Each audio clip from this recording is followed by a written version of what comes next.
Okay, so LP solution methodologies.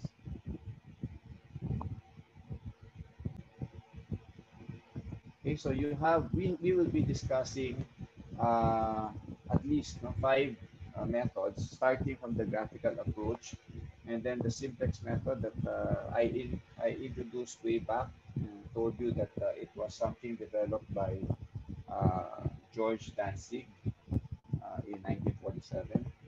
And then we will do big M two-phase revised simplex, no, one at a time. So we'll start with the very basic methodologies until we get to the more complex ones that would require uh, the things that you've learned in your Indumat. Okay, so let's start with the graphical approach, something that all of you should be familiar with. No? As you can see on the right side of your screen, it's really just graphing the inequalities. If you remember the past 4 weeks, when you formulated models, it is maximize or minimize z subject to a set of inequality constraints. My less than equal to for the resource constraints, my greater than equal to for the demand constraints. Okay, so it's really a set of inequality constraints that you will have in an LP model. So graphical approach is no more than just being able to graph these constraints to see where the feasible region is. Now, so we'll get to that. So as you can see, the graphical approach is useful for models that you can visualize. No? Models with only 2 or 3 decision variables. We started modeling problems with 2 or 3 decision variables, and then we moved to the more complex problems in the past 4 weeks, where we have 6, 8, 10, and then more than 10 decision variables already. Okay, in actual practice, you will have uh, operations research or linear programming models that have thousands and thousands of decision variables. Okay, so it's really a progression, no? So ayaw natin na ma-shock kayo. As I've said, a year from now, you'll have an opportunity to take up an elective course where you will deal with large-scale optimization, meaning LP or nonlinear programming models with more than 1,000 variables, perhaps. Okay, so you'll be given the opportunity to formulate those models and solve those models later on. But for now, gradual progression.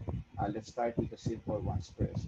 So again, graphical approach useful for 2 or 3 decision variables. It's therefore not a practical approach in solving LP models, but this graphical approach enables you to visualize the concepts that you need in understanding the rest of the LP solution methodologies.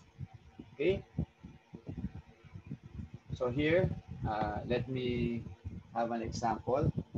Uh, you have a simple two decision variable model. No? Hindi na natin define yung what x1 and x2 are. But we go straight to the objective function, maximizing z equal to x1 plus 6x2.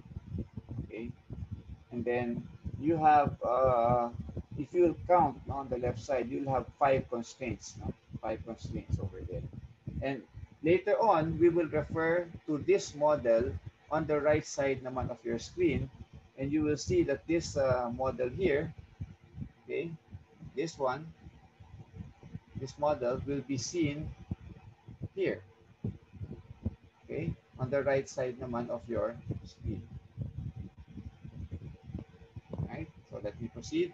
So just remember for now, you have an LP model having 5 constraints and a mix of less than and greater than constraint. So given this LP model, of course, you can always put this into solver, run it, and solve it. In fact, while you're listening, if you have your solver program there, you can just type it in and then check for the optimal solution. Okay, but the same optimal solution we can actually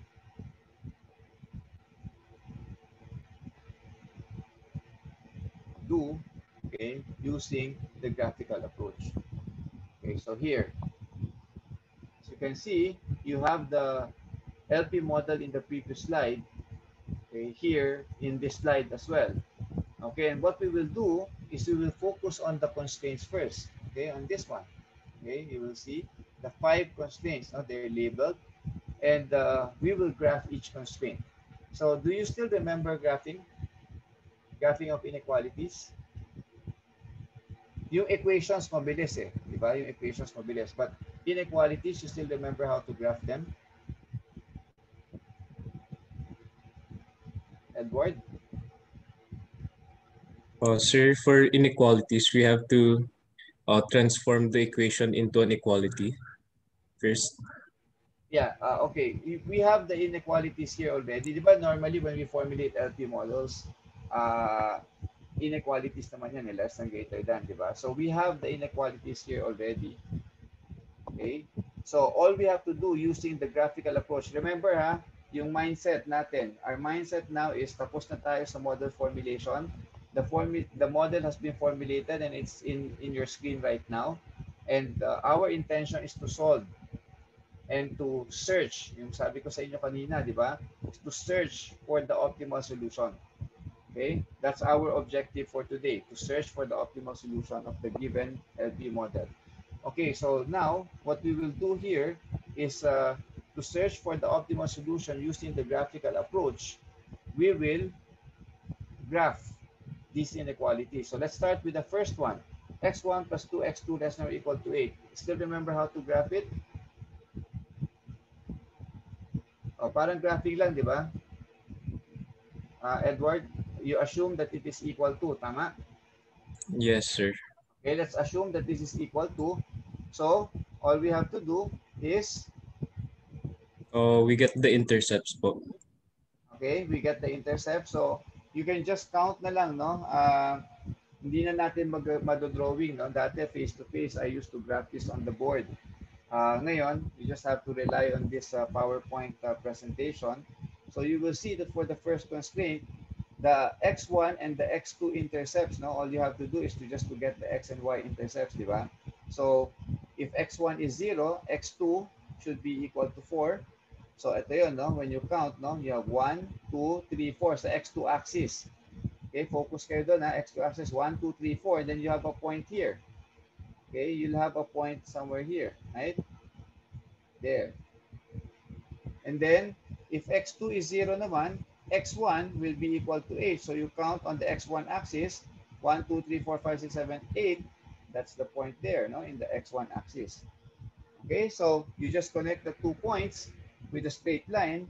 And the only difference between graphing an equation and an inequality is that you have to go back, no? This is actually an inequality where we say that x1 plus 2x2 is less than or equal to 8. So if you have an inequality, it means that there are several points or several pairs of x1, x2 that will satisfy this inequality. Okay, it is not just restricted or limited to that straight line or that line segment that we have there on the screen. So we now have to indicate the direction of the arrow, okay, where points would satisfy this inequality. So since it's a less than constraint, the most convenient is to use the origin, which is 0, 0, to test if it will satisfy. The question is, does the origin or 0, 0 satisfy this inequality? Okay, so para mas mabilis, on the right side, it's the same, no? I'm mirroring it. So, does it satisfy this inequality? Okay, does the origin satisfy this inequality? So, all you have to do is substitute 0 and 0 into this inequality. So, is 0 less than 8? Yes, sir.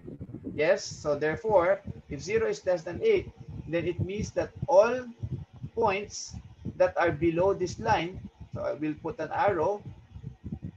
Okay, later on, actually there will be an arrow. See, you see this arrow here, the red arrow near the number 1, okay, on the left side of your screen.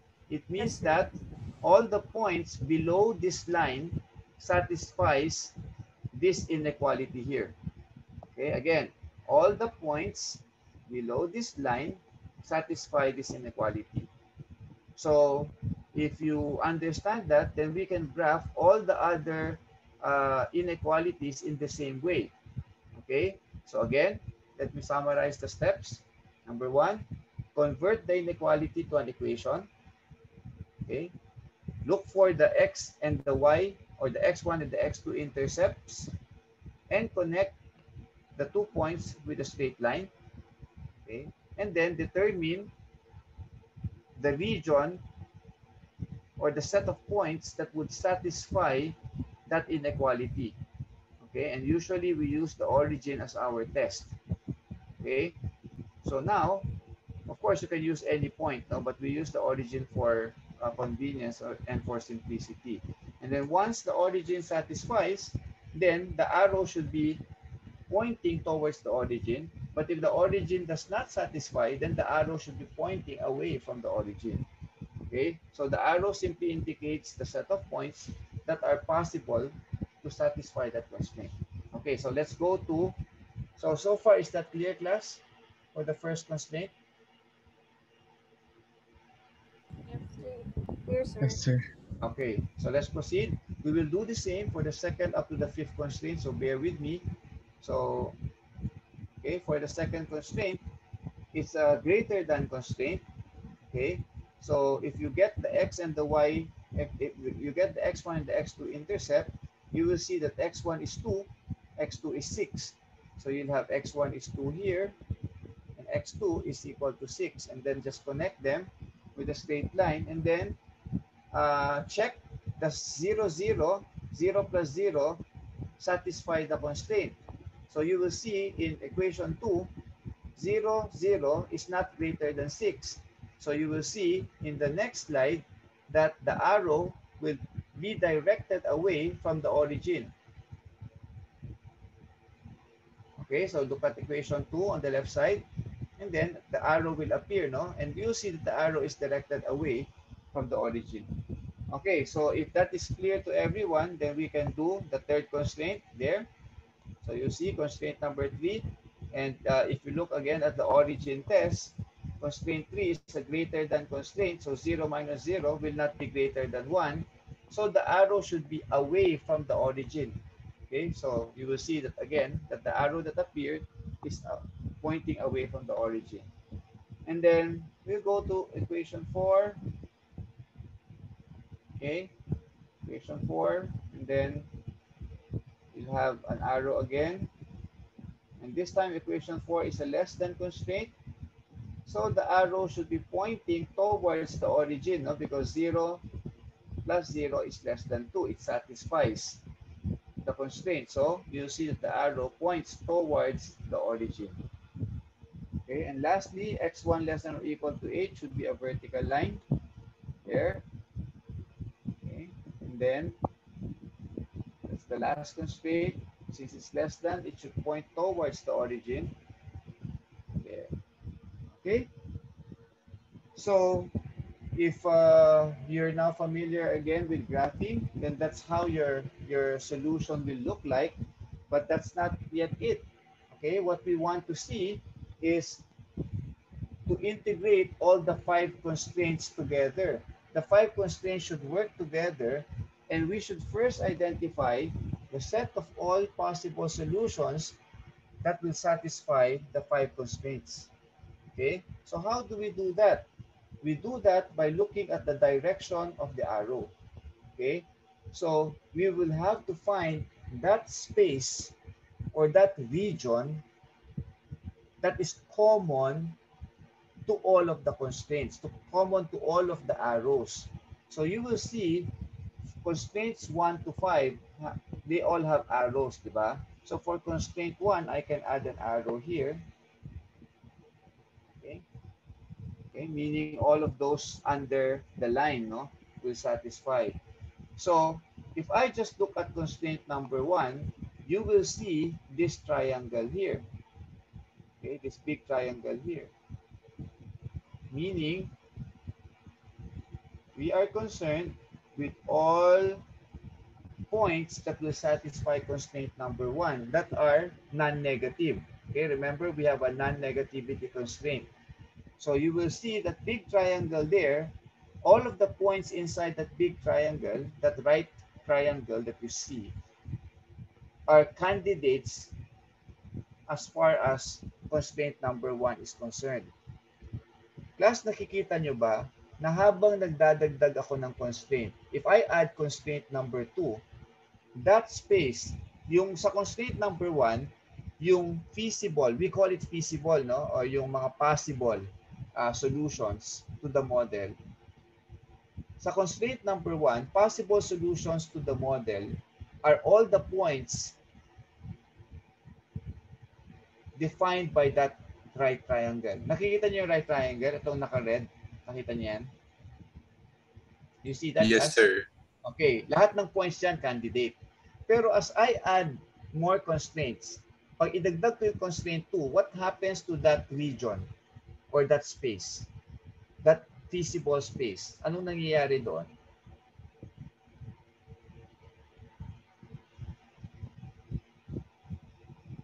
Add nyo yung constraint number 2. Nasaan yung 2? Okay, ito yung 2. Okay, wala kasi pointer so hindi nyo nakikita. Pero you see that small dot hovering over that arrow? Kita nyo yan? Ito yung constraint 2, oh. Ito yung arrow na to. So if I add constraint 2, what does constraint 2 tell us?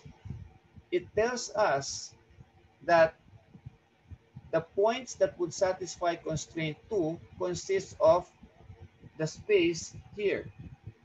Ito na lang, sa right side. Ito, di ba? Ito yung constraint number 2. Ito yung points na magsasatisfy. So if I allow constraint 1 and 2 to work together, sa constraint 1 kasi, this whole triangle satisfies lahat ng points dyan. Pero sa constraint 2, it slices this triangle and tells you that this part is no longer included. Kasi if I were to satisfy both constraints 1 and 2, okay, points that are here in this right triangle, in this big triangle, they no longer satisfy constraint number 2. Kasi constraint number 2, lahat lang ng points na nadyan na magsasatisfy. So what happens to our solution space? Kanina, it was this big triangle here. Okay? But after adding constraint number 2, it is now reduced to this one. Tama? Ito na yung magiging limit niya. And that's why it's a constraint. It limits the possible values of decision variables as your choice of solution. So, ito na yung magiging border niya. Oh. Ito. And then, ito yung triangle. Nakita nyo ba na lumiit yung solution space? Kumonti na ngayon yung possible choices natin. You see that, class?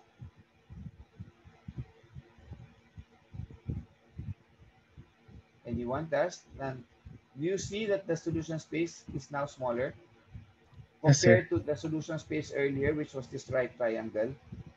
Ngayon, hindi na siya right triangle, lumit na siya.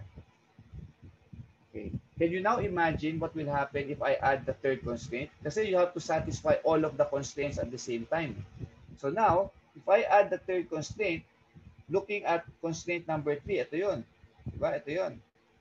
Okay, constraint number 3. So kanina, after considering constraint 1 and 2, ito yung feasible space.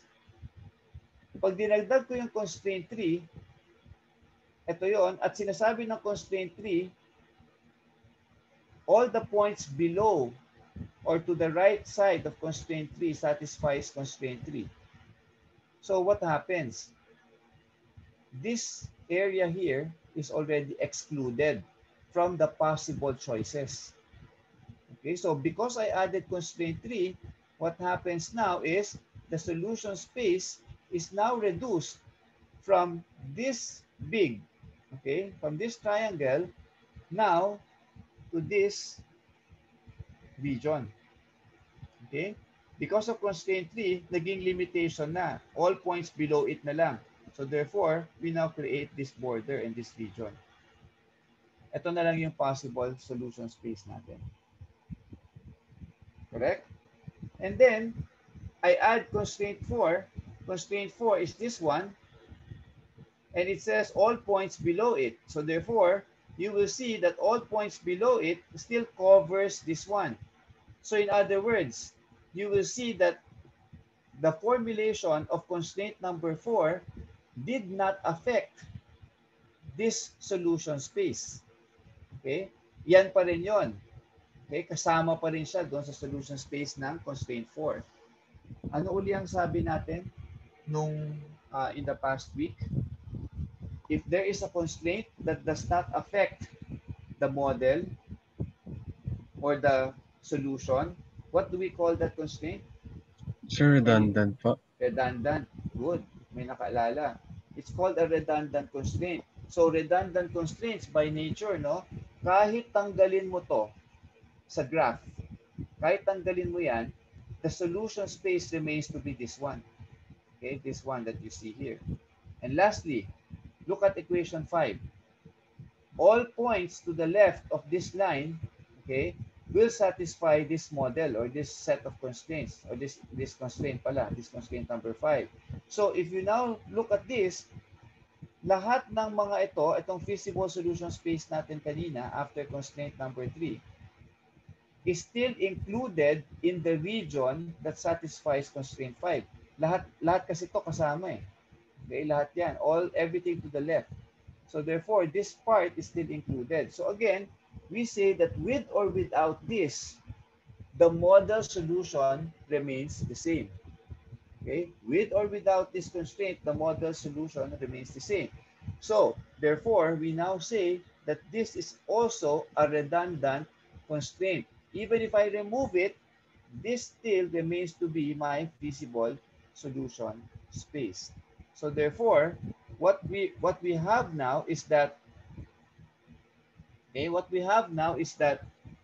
after considering all the 5 constraints, we see that this one becomes our solution space. Okay, what does a solution space mean? It means that if you formulate an LP model, okay, like this, you are now able to narrow down, okay, you are now able to narrow down the choices of possible solution to this model into this set of points. Remember, this is a set of X1 and X2 pairs, okay? And inside this region, there are infinite number of possible solutions or X1 and X2 pairs, possible points, infinite number of possible points inside this region. All of these points, when substituted into this LP model, satisfies everything at the same time. Okay? Ibig sabihin lang, when you formulate an LP model, ang dami mong candidates, possible candidates for optimal solution. And hence, our goal, our objective is to look into this region and search for that one point that would maximize the z value given this equation, given this function. Okay? Again, our objective is to look into this region. Kanina, nung hindi pa natin na-identify ito, ang daming possible candidates. No? There are a lot of candidate points in the X1, X2 plane. Okay? There are a lot of candidate points.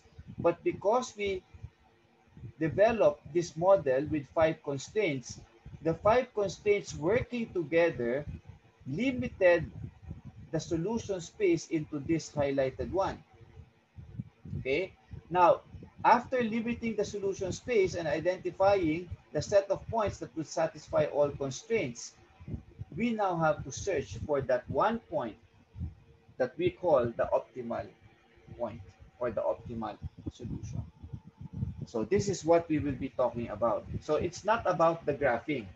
Of course, the graphing is the first step, okay, for you to get to identify the optimal point. So let's go back here. Okay.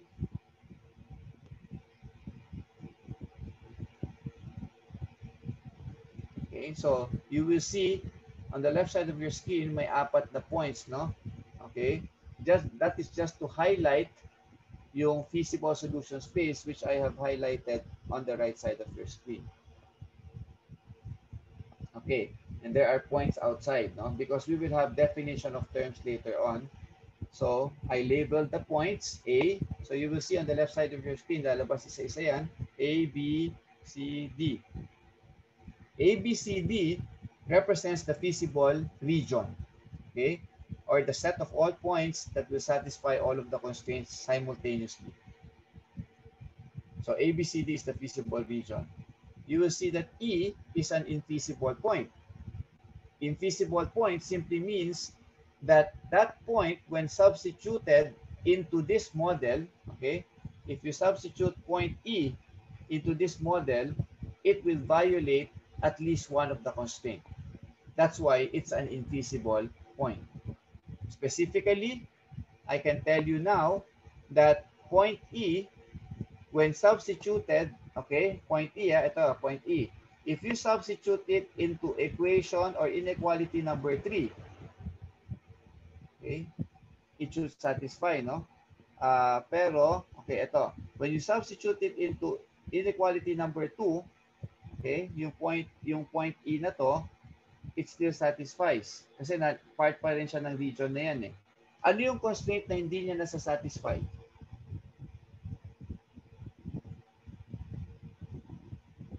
Yung point E. Ano yung constraint na hindi niya nasa-satisfy? How about equation 3?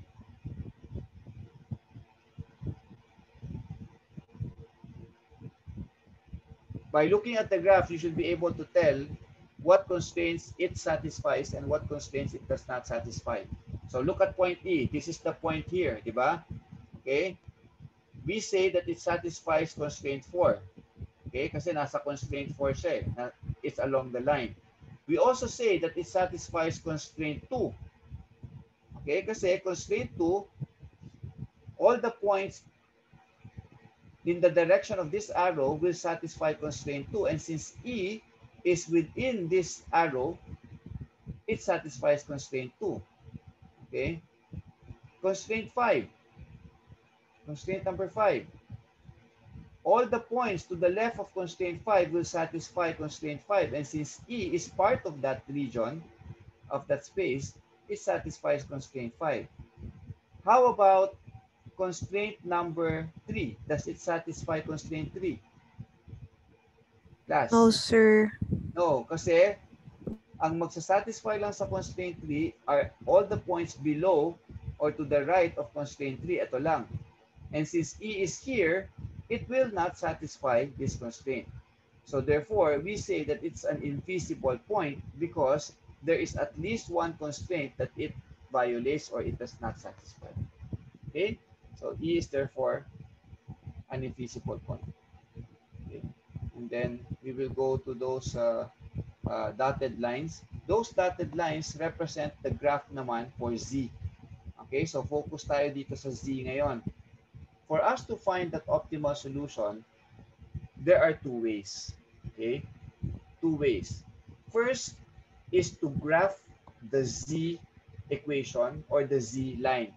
Take note that this Z equation, okay, is a family of parallel lines. Makikita niyo, you have x1, x2, di ba? Normally, an equation would have x1, x2 on the left side, or x3, x4, okay? All the variables on the left side, and a number or a constant on the right side, okay?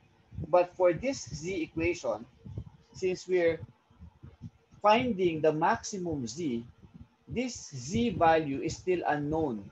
But we know that this is a constant, okay? This is supposed to be a constant. It depends on the value. Itong search na to, hahanapin natin yung x1 and x2 pair that would give you the maximum Z. So at this point, the constant value of Z is still unknown depending on the value of x1 and x2 that will maximize it. But whatever the value of Z is, take note that I can I can pick one point here in this feasible solution, x1, x2. When I substitute it, it will give me a value of z. Okay? I can pick another point. When I substitute it, it will give me another value of z. So regardless of the value of z, you will see that if I graph it with different values of z, it will just produce a family of parallel lines. Kapag iniiba-iba nyo lang yung constant pero pareho yung slope ng line, it means that you are actually creating the same parallel line. Okay? So you will see here on the left side of your screen that dotted line, that dotted green line, okay, means that you graphed this objective function assuming that the value of z is equal to 6. Okay? Kaya naka-label siya dito, no? Z is equal to 6 here. You will see it here. Yung counterpart is on the left side. You will see that this dotted green line is the graph when z is assumed to be 6. As I've said, hindi pa natin alam yung value ng z ngayon. So we can just assume any value. Z is just a constant. We can just assume any value of this constant, z. So if I assume z is equal to 6, again, the purpose of assuming the value of z is to enable you to graph it. Kasi pag wala kang number dito, hindi mo mag-graph tong equation na to. Okay? So, we assume z to be 6. You graph the line. This is the line. Okay? Kaya makikita ninyo, z equals 6 would intersect x1 is equal to 6, which is here. X1 is equal to 6, which is here. And then x2, if z is equal to 6, will be equal to 1. So that is x2 is equal to 1. So connect these 2 points, you have z equals 6. And then again, what we want to see is, since we want to maximize z, we want to see the pattern or the trend. How does the objective function line move as I increase the value of my z? So now, I assume a higher value of z because I want to maximize z. Okay, I want to maximize z. So assuming another higher value of z, and for convenience, I assumed a multiple of 6. Kasi makikita natin 1 and 6 kasi ito eh. So para mabilis mag-graph, I assumed a multiple of 6. So I had 12. You can assume anything. Okay? Hindi ito absolute ha. You can assume anything, any value of z. So for ease in graphing, I assume z to be 12. So if z is 12, you will see that the x1 intercept is 12 and the x2 intercept is 2. Okay? So you will have the point x1 is 12, okay, which is this one here. X1 is 12 and x2 is 2, 1, 2. So this is x2. So connect x2 equals 2 and x1 equals 12. You have this here.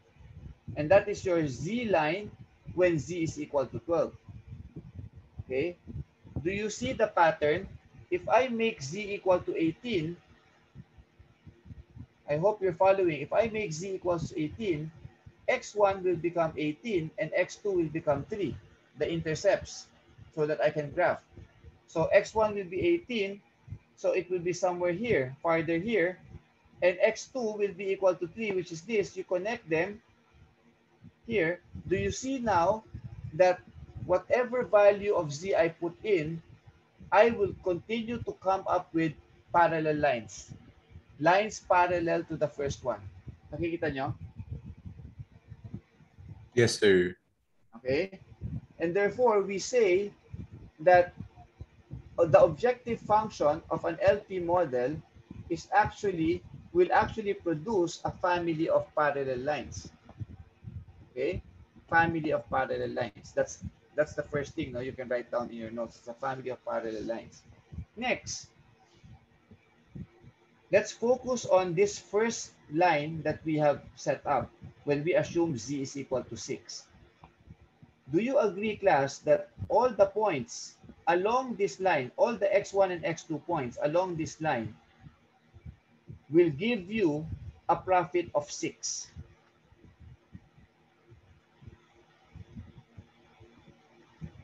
Look at this line. Okay? All the points, di ba? This one is an x1, x2 combination. This one is an x1, x2 combination. Ito rin. All the points along this line is an x1, x2 coordinate. Okay? But regardless of what the coordinate is, what x1, x2 is, do you agree that whatever the value of x1, x2 is along this line, when you substitute it here, it should give you a value of z equal to 6.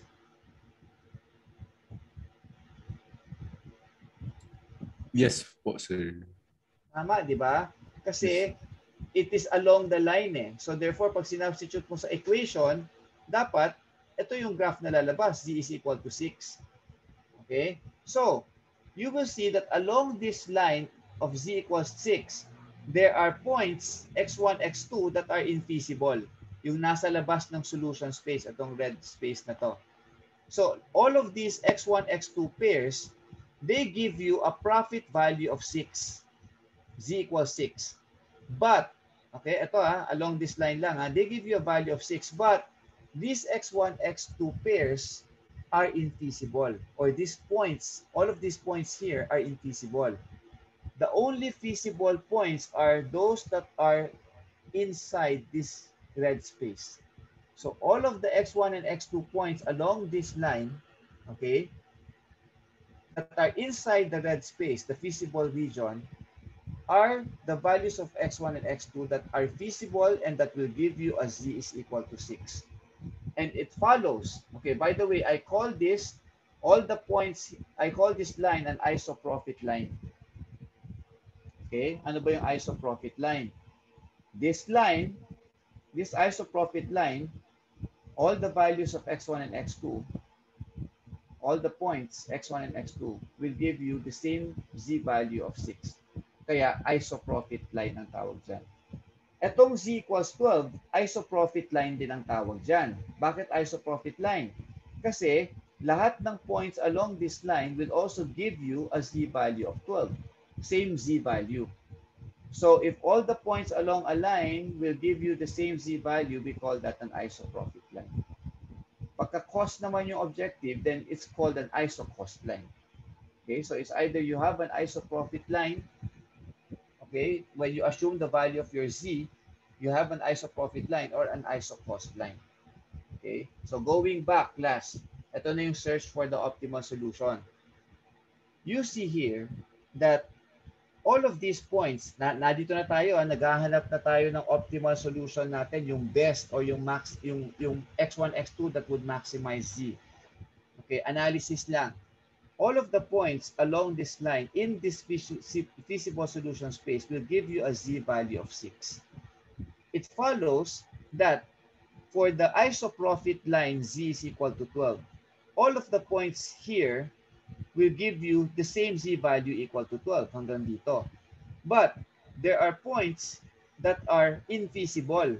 Say z is 12, pero itong mga points na to na nasa labas ng red space or feasible region, itong nasa labas, all of this will give you z equals 12 but infeasible, not feasible for this model. May mababiolate na constraint. Only these points along the line z equals 12 will give you a value of z equals 12. Okay? What do you notice? Nung naririto ako, all of these points here give you a value of z equals 6. When you moved the isoprofit line, it gave you a value of z equals 12. Anong nangyari sa z? From 6 naging 12, tama? So ang sinasabi lang nito sa atin is that as you move the isoprofit line pataas sa solutions sa feasible region, pataas. So I move it upwards, the z value increases. So does it follow that if I move it, if I get z equals 18, okay, aakyat yung line, tama? We will have a parallel line that is above z equals 12. And that confirms the theory that as you move this isoprofit line upwards, pataas, you continue to have a higher value of Z. So the next question is, bakit hindi na lang natin i-move pataas? Hindi pwede. Hindi pwedeng pataas ka ng pataas kasi as you draw parallel lines to your Z equals 6 and Z equals 12, and as you move upwards, you will get to a point where that line is already completely outside of the feasible region. Wala ka na sa feasible region, and therefore all of the x1, x2s that you will substitute will not satisfy all the constraints simultaneously.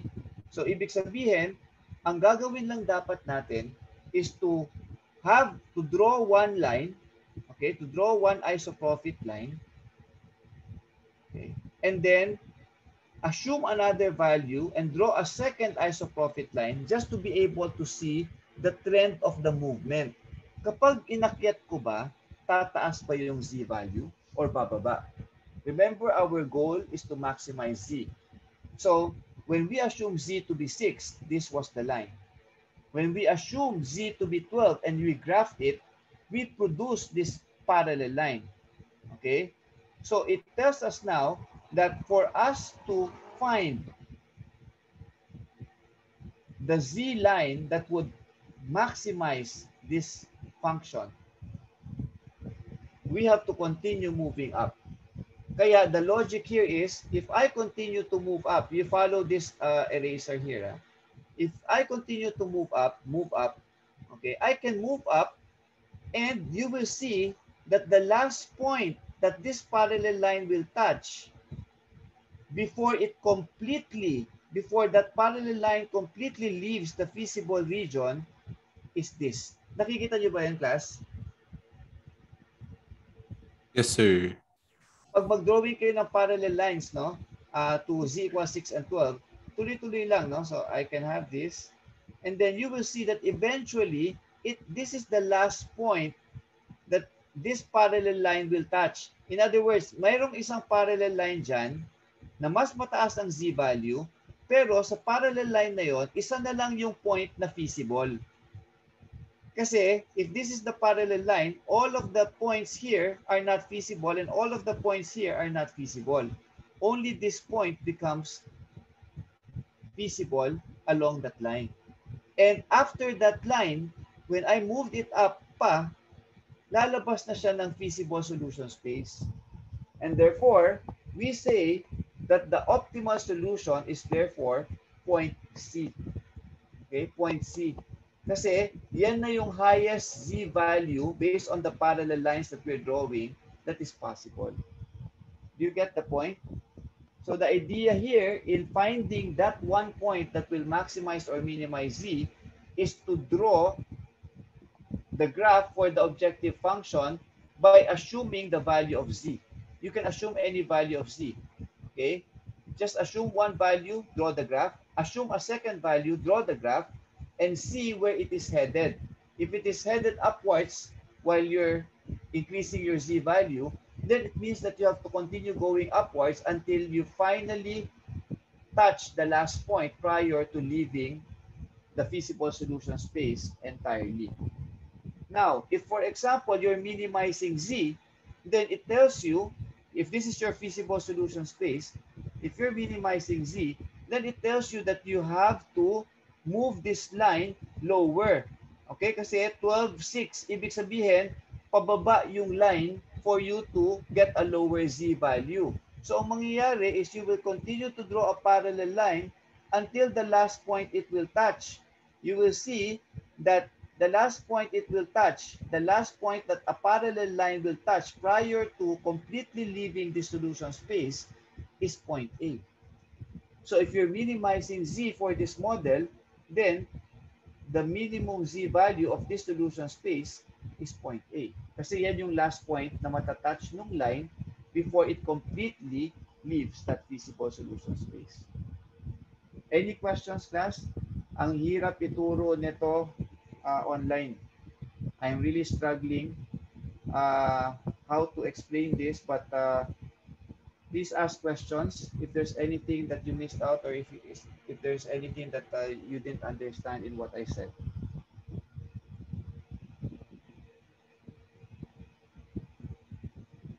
Last, any questions?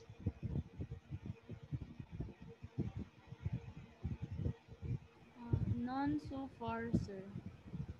Okay, clear. The rest, one more to confirm that there's no question. Everything is clear.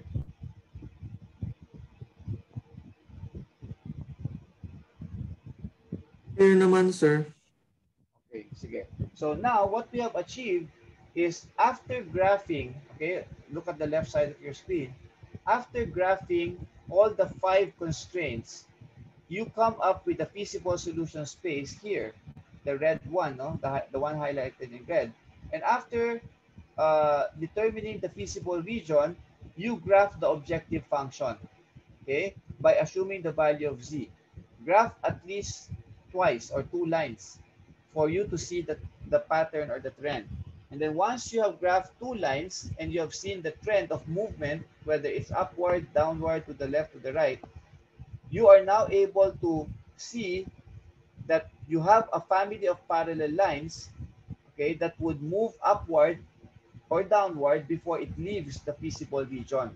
Definitely, there will be at least one point that it will touch before it leaves the feasible region. Okay, so that point or that set of points become your optimal solution.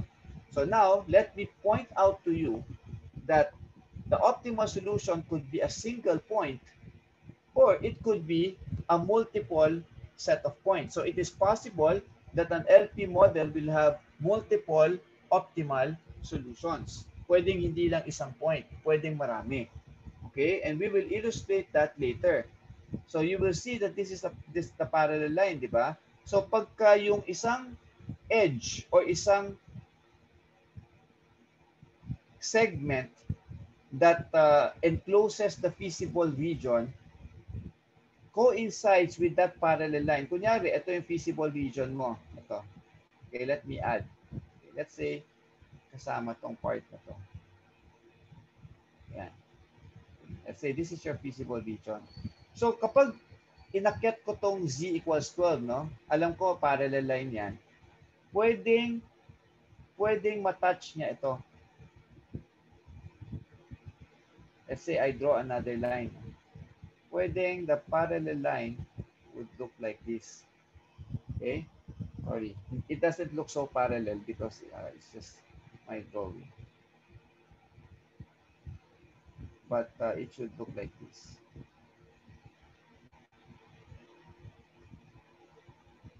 Okay? So you will see that if this is the parallel line and this red part is your feasible region, that it touches all of these points. And then the next parallel line that you will draw will completely be out of the feasible solution space.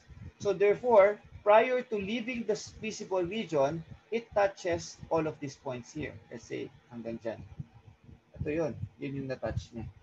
So therefore, all of these points along this line segment here, let's say this is C and H, all of these points along the line segment C and H, this one, are all optimal solutions to this model. In which case, we have a multiple optimal solution. If one of the edges, ang tawag kasi dito, edge, edge, edge, edge, edge ng feasible solution space. Okay? If the Z equation is parallel to one of the edges prior to leaving the feasible region, okay, parallel to one of the edges prior to leaving the feasible region, then this edge, CH, becomes the optimal solution for the problem. So, yan yung case na multiple optimal solution. We will discuss and tackle that later. Okay, so I'll erase this one. Okay. Any questions so far? So now, we have come to the conclusion that C is the optimal solution, so I will proceed. Okay, so definition of terms. So I have basically discussed this. Feasible solution is a solution which satisfies all of the constraints. Okay, so therefore, the feasible solution is found inside this feasible region. Okay? So lahat ng nasa loob, lahat ng red na yan, including the edges, no? Including this one, itong mga line segments na to, okay, including the edges, these are all feasible solutions to this LP model. Okay? Next, infeasible solution, point E is an example of an infeasible solution. Any point outside of this red space, all of these here are infeasible solutions because they violate at least one constraint. Okay, feasible region or solution space, the third one is this one highlighted in red. That's the feasible solution space or the feasible region. Okay, so that's region A, B, C, D. Next, corner point or extreme point. These are terms that you will encounter later. Okay, corner points are points that represent the intersection of two or more constraints. Okay, so marami tayong corner points. A is a corner point kasi intersection yan ng constraint 2 and this x1 axis which is the non-negativity constraint. Okay, x1 axis is x1 greater than or equal to 0. That's the non-negativity constraint. So therefore, the intersection of two or more constraints would give you a corner point. B is the intersection of constraint 3 and constraint 2. Okay, that's the intersection. So therefore, since it's the intersection of two constraints, then it's a corner point. Point D, okay, point D is the intersection between constraint 5, constraint 1, and the non-negativity constraint. Constraint 5, constraint 1, and the non-negativity is the intersection of three constraints, actually, this point D. And we say that it's redundant, kaya kahit tanggalin mo yan, okay lang. Okay? So, this is a corner point. Point E is also a corner point. Kasi intersection yan ng 4 and 1. So, the intersection of 1 and 4 is point E, and this is a corner point. The thing is, A, B, C, and D are all corner points and they're called feasible corner points. Okay? Point E is a corner point, but it is an infeasible corner point because it does not satisfy all of the constraints simultaneously. Okay, yun lang yung pagkakaiba. So, definition ng corner point is that it is the intersection of two or more constraints. Pero, the intersection of two or more constraints can produce two types of corner points, either feasible or infeasible. So A, B, C, D are feasible corner points, whereas E is an infeasible corner point. Okay, I can have another corner point here. Okay, this is the intersection between constraint 4 and the non-negativity constraint. X2 is greater than or equal to 0. Itong line na to. Okay, so intersection between non-negativity and constraint 4 will produce this point. But this point is a corner point, but it is an infeasible corner point because it lies outside of the feasible solution space. Is that clear? Okay. So moving forward, so you know now a feasible and an infeasible corner point. Redundant constraints, alam na natin, na-discuss na natin yan.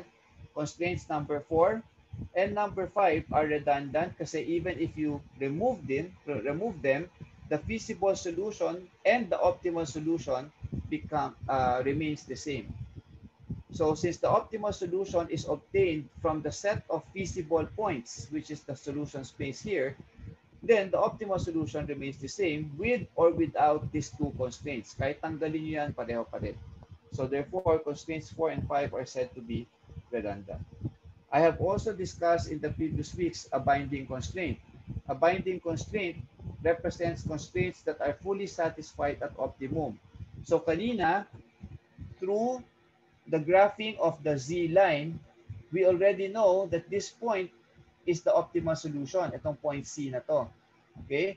So from the graph, you will know the binding constraints because the binding constraints are the two or more constraints that determine this optimal solution. In other words, point C is the optimal solution, and point C is determined by the intersection of constraint 1 and constraint 3. Meaning, if I substitute point C into any of those two constraints, 1 and 3, if I substitute point C, the left side should be equal to the right side. Kasi point C is along those two lines eh. So it should satisfy those two constraints fully. Okay? Ibig sabihin, pag sinabi natin satisfy fully, ibig sabihin yung left side ng equation dapat same as the right side value of the equation. Yan yung ibig sabihin ng binding constraint. So you will know what the binding constraints of the LP model is or are if you know what the optimal solution is, optimal point. Okay? Kasi that optimal point, that optimal corner point is surely determined by the intersection of at least two constraints. And those two constraints are your binding constraints. Those two constraints that intersect to form your optimal solution are your binding constraints. Okay? And the significance of a binding constraint is this. It helps you identify which resources are exhausted or which requirements are barely met. So punta tayo sa model. Punta tayo dito. Sabi natin, point C is the optimal solution and therefore, the constraints that intersect are the binding constraints. So, binding 1 and 3. So, tingnan natin yung 1. 1 is a less than or equal to constraint. Okay? Listen here. Quiz 2 is 50% solution or manual solving and 50% conceptual. Okay? Remember our objective kanina, sabi ko, we want to understand the concepts behind the solvers that solve for the optimal solution. So therefore, the next 4 weeks is actually theoretical, partly theoretical and partly solving or partly application. Okay? So therefore, 50% theoretical to. So you need to understand the concepts and the significance. So again, constraint 1 and 3 determine the optimal solution and therefore they are binding constraints. Look at constraint 1, it's a resource constraint. Kasi less than or equal to eh.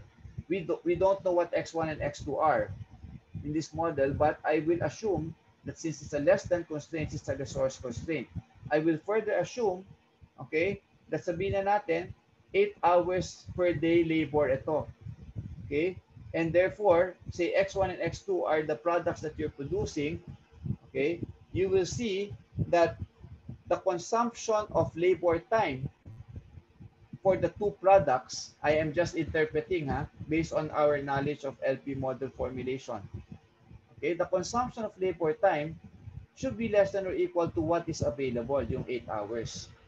Okay, so if the optimal solution tells you that a constraint is binding, it means that the left side, pag sinubstitute mo tong point C, itong point C na to, dito sa equation na to, it means that it will give you a value of 8. Whatever x1, x2 is sa point C, pag sinubstitute mo, it will give you a value of 8, meaning the left side will be equal to the right side. Now, that is very significant when you formulate LP models and when you find the optimal solution. Hahanapin ninyo lahat ng binding constraints sa LP model. Okay? So it is not just finding the value of Z and finding the value of x1 and x2 that will maximize Z. You don't stop there. You look for all of the binding constraints because it tells you something. Okay? So if at optimum, your left side is equal to 8, it tells you that this resource, whatever this is, kasi less than or equal to yan eh, whatever this is, it is already fully exhausted at optimum. So kung machine time yan, labor time yan, number of workers ba yan, amount of money that you have, your budget, whatever that resource is, if the left side is 8 and the right side, the available resource is 8, then it means that you have fully exhausted what you have. Red zone ka na. Ibig sabihin, warning signal na yan, yung mga yung mga binding constraints serve as a warning signal that if there is any uncertainty or any fluctuation, kunyari bumagal yung labor time per product, pag bumagal yan, hindi na, pag in-implement mo yung optimal solution mo, X1 and X2, tapos itong 2 na to, 2 hours per unit, for example, yan yung parameter mo ngayon. Kapag nagkaroon ng konting delay because of rejects or defects, okay, at humaba yung 2 hours per unit, naging 2.5 hours per unit, you don't have enough labor time to produce enough product 2, X2. Okay? In other words, kailangan perfect yung execution or implementation mo ng process mo para ma-implement mo tong optimal solution mo of X1 and X2, the number of units to produce. Okay? So, you have to watch out for this resource. Yun lang ang sinasabi ng binding constraint. Let's go to equation number 3. It's a greater than constraint, so I assume that this is a requirement. Okay? You need 1 unit, whatever that is. You need 1 unit. And the left side will satisfy that 1 unit, should satisfy that 1 unit requirement. So pag left side is equal to right side, because constraint 3 is said to be a binding constraint at optimum, then it means that at the optimal solution, yung requirement na 1, okay, sagad-sagad lang, sakto lang. Okay? 1 din yung left side. Sakto lang. You have just met the requirement. It satisfies the constraint, pero you barely met the requirement. Sakto lang. So kapag magkaroon ng konting fluctuation sa requirement, maging 1.5 or maging 2, your optimal solution will no longer work. Wala ka ng slack, wala ka ng leeway. Okay? Wala ka ng buffer, in other words. And that's why identifying constraint 1 and 3 as binding constraints is very important in any LP model. Kasi it tells you, number 1, which resource is scarce. Kulang na to, kulang na, sagad-sagad na tayo dito. Okay? Kasi equal yung left side and right side. And it also tells you which requirements, constraint 3 greater than equal to, which requirements are just barely met. Such that if there's a fluctuation in the requirement, wala na. Your production cannot meet the requirement anymore. Okay? So again, we will extend ourselves further by not just identifying the optimal solution or the optimal point, but also to go and identify what constraints are binding in the LP model. Your solver, Excel solver solution, identifies in a separate sheet, identifies all the binding constraints in the LP model. Yun yung purpose nun. Para sa decision maker to be warned about those resources that are scarce and those requirements that are just barely met. Okay? Okay, so I have discussed this already, this slide. The objective function line, which we call isoprofit or isocost, depending on the objective, is moved, okay, is moved either upward, pataas, or pababa. Moved upward or downward, or pwedeng to the right. If this is your objective function, itong line na to, if this is your objective function, you can move it to the right or to the left, okay, until the last point within this feasible solution space is touched. So again, as I've said, the last point that will be touched is point C, and then the next line, the next parallel line or isoprofit line will already be completely outside of the feasible solution space. So the strategy here, the first method, okay, the first method in finding, in searching for that optimal solution is by graphing the objective function line and moving it upward or downward, right or left, until the last point it touches. That last point it touches becomes the optimal solution. So we have shown that already. Okay, so I've already mentioned that this equation is a family of parallel lines on the left side of your screen. Okay, so ito yan, na-discuss ko na yan. Okay, and from the graph, you will see that point C is the optimal solution. So alam nyo naman how to find point C. Since it's the intersection of equation 1 and equation 3, then all you have to do is get equation 1 on the left side of your screen, equation 1 and equation 3, copy nyo yan, Gawin yung equation, not inequalities anymore kasi these are lines. Okay?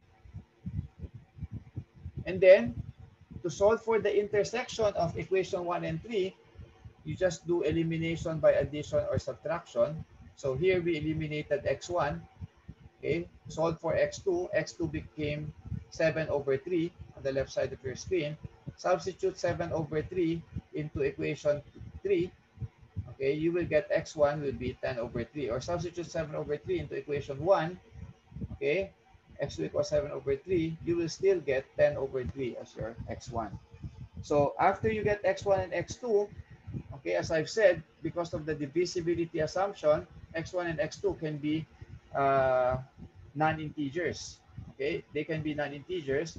And when you substitute x1 and x2 into this, 10 over 3 plus 6 times 7 over 3 here, you will see that your z value at optimum will be 52 over 3. And the entire box here represents your optimal solution. Class, sa exam sa quiz 2, pag hiningi yung optimal solution, kailangan ilagay nyo lahat ng variables at saka lahat ng values ng variables. Saka yung value ng z. Okay? That's the optimal solution. Not just the z value. You have to give me all the x values and the z value. That's the complete optimal solution. Any questions so far? So, nakita niyo, no? Using the graphical approach, the search, okay, is made, the search for the optimal solution is made within the feasible solution space. Okay? And then, sa dami niyan, we have found a technique to single out that one point that gives you the maximum z, and that is point C. Okay? Okay. So, next slide.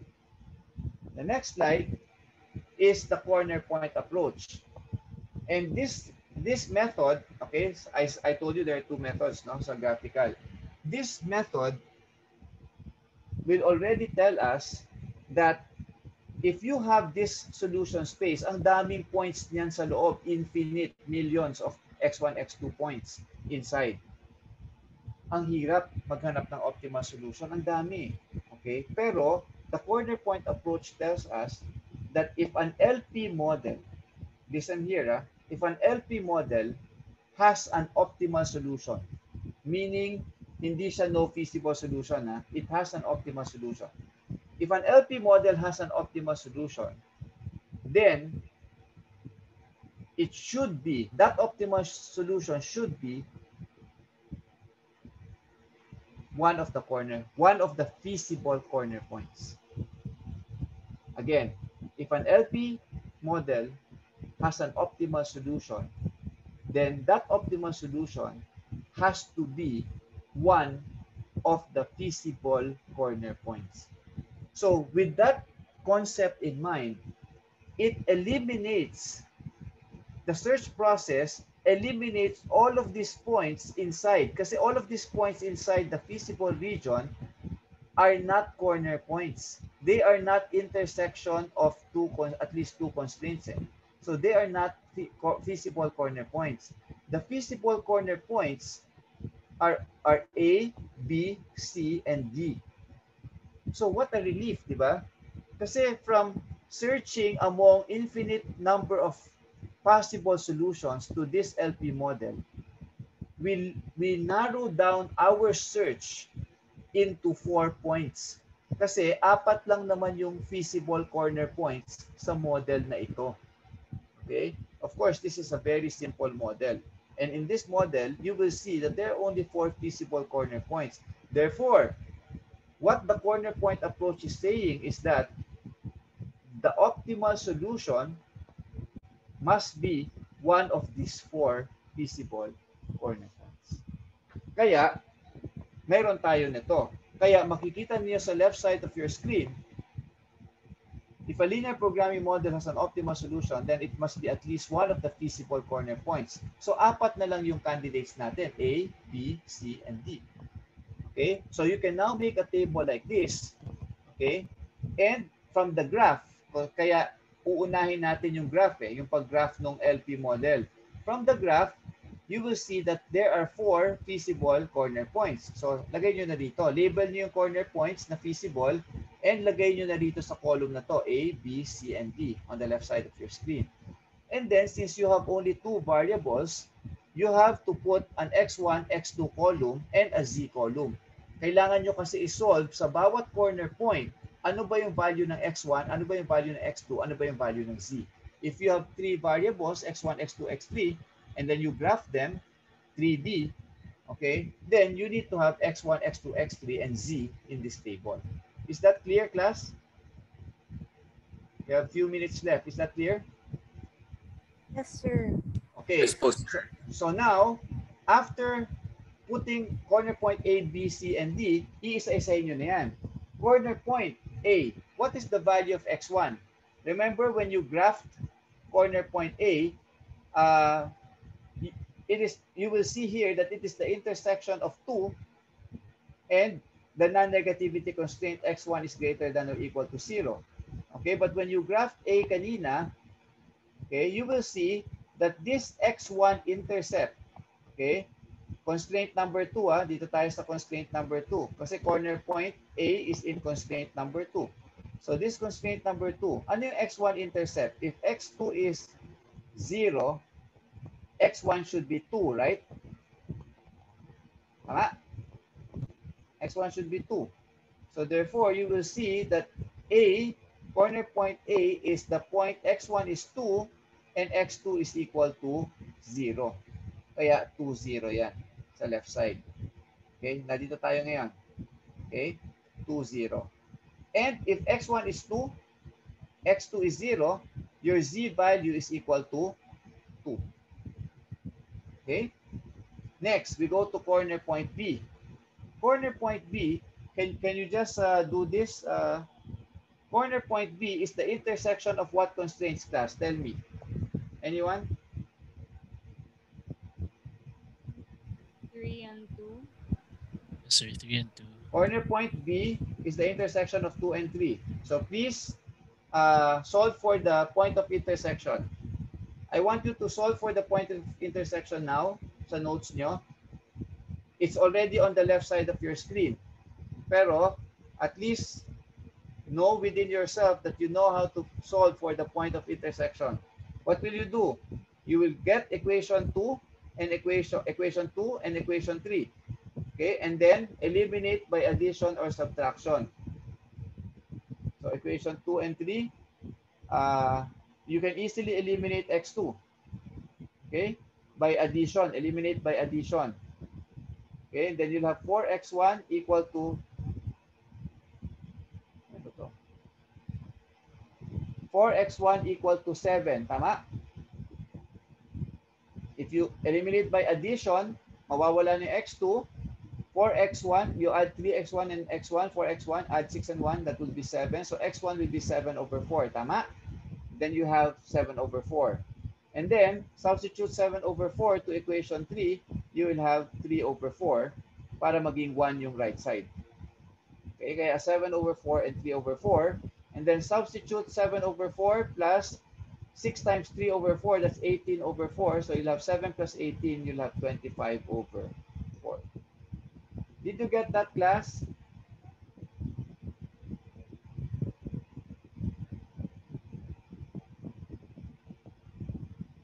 Okay, let's move. Point C. Point C, we already did that here. Okay, solving for point C. X2 is 7 over 3, x1 is 10 over 3. So you have that one, 10 and 7. And then solving for Z is 52 over 3. So we have this. And then solving for point D. Point D, as you know, is x1. Point D is constraint 5. So x1 is less than or equal to 8. So you know that this point is x1 equal to 8. And x2 is equal to 0. So 8 and 0. Substitute 8 and 0 here. 8 plus 0 is z equals 8. Okay? So since you know that you will narrow down your search for the optimal solution from among these 4 feasible corner points, then all you have to do now is create this table and look for the maximum value of Z. Okay, look for the maximum value of Z. So 2, 25 over 4. 25 over 4 is 6.25. 52 over 3 is 17.33. And then 8. So comparing all the 4 Z values here, you will see that the highest Z value happens at point C here. Okay. Therefore, C, using the corner point approach, point C is therefore your optimal solution. That's it, class. Okay, that's the graphical approach. So first step is to graph all the constraints and put all the arrows here. Okay, put all the arrows, graph all the inequalities. If you have a constraint na equation, no? Sometimes, di ba, mayroon tayong mga equality constraint. Pag equality constraint, when you graph it, wala ng arrow. Okay, wala ng arrow. It's just the line. Okay? So if you have an equality constraint, it's just the line. So no more arrow. So now, after you have graphed all the constraints, I'm just summarizing, you determine itong red region na to, itong feasible region na to. Okay? Once you have the feasible region, you can now either employ either of the two methods, the graphing the Z line and moving it to see where you will maximize or minimize to determine that last point prior to leaving that feasible solution space, or just identify the corner points, label them, and then solve for x1, x2, solve for the values of the decision variables in each of those corner points by solving for the intersection, and then solve for Z and choose the one that will give you the highest or the lowest Z. Okay? Any questions, class? This would be your assignment, okay, to be submitted for next meeting. Okay, so assignment for next meeting. Okay, so the requirement for your assignment will be found here, A and B.